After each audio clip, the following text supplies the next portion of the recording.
Bonjour à tous et à toutes, j'espère que vous allez bien.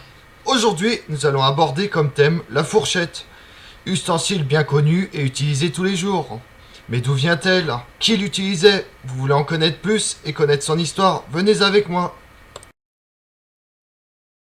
Les Égyptiens, les Grecs et les Romains ont déjà un modèle de fourchette très original, l'arpago, une sorte de croc servant à saisir la viande qui mijote dans les chaudrons.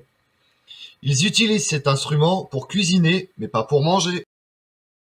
La fourchette, sous la forme que nous la connaissons aujourd'hui, mais avec deux dents seulement, serait originaire de l'Empire byzantin. La princesse Théodora Doukas, lors de son mariage avec le doge de Venise, Selvo Domenico, au milieu du XIe siècle, l'aurait apporté avec elle en Europe. Cette princesse, au grand étonnement de son entourage, mange avec de petites fourches en or et à deux dents. Mais cette pratique est encore extrêmement rare. Longtemps la fourchette ne sert qu'à maintenir la viande et les fruits.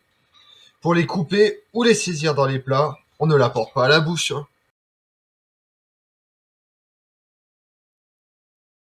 Son fils, Henri III, introduit la fourchette à la cour de France.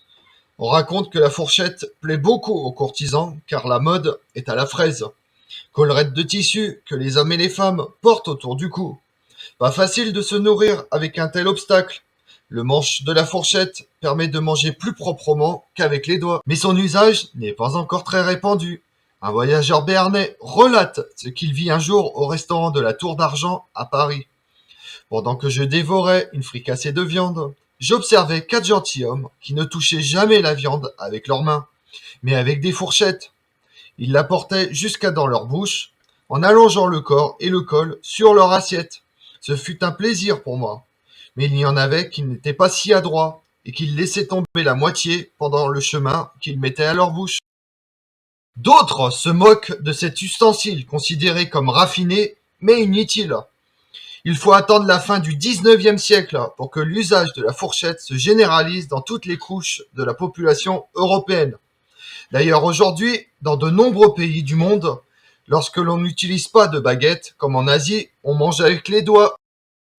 On trouve des fourchettes à la table de Louis XIV, mais lui ne les utilise pas. Il maîtrise parfaitement la technique consistant à manger élégamment avec ses doigts. Alors pourquoi s'encombrer d'un ustensile supplémentaire? La bonne manière de disposer la fourchette. À Paris comme à Londres, sur une table à la française, la fourchette toujours placée à gauche de l'assiette doit être présentée les dents tournées vers le bas, du côté de la table. À l'inverse, sur une table à l'anglaise, les dents sont tournées vers le haut. Il existe de nombreuses variantes de la fourchette de table, selon le type de mets consommé. La fourchette à poisson, la fourchette à huître, la fourchette à escargot, la fourchette à dessert, etc. Comme on l'a vu, la fourchette a subi de nombreuses innovations depuis l'Antiquité pour arriver à celle que nous connaissons. Je vous remercie d'avoir suivi cette vidéo en ma compagnie. Si vous voulez connaître mes autres vidéos, retrouvez-moi sur ma chaîne YouTube, Tout sur l'Histoire avec Damien. Et pensez à liker, commenter et vous abonner. Je vous remercie à tous.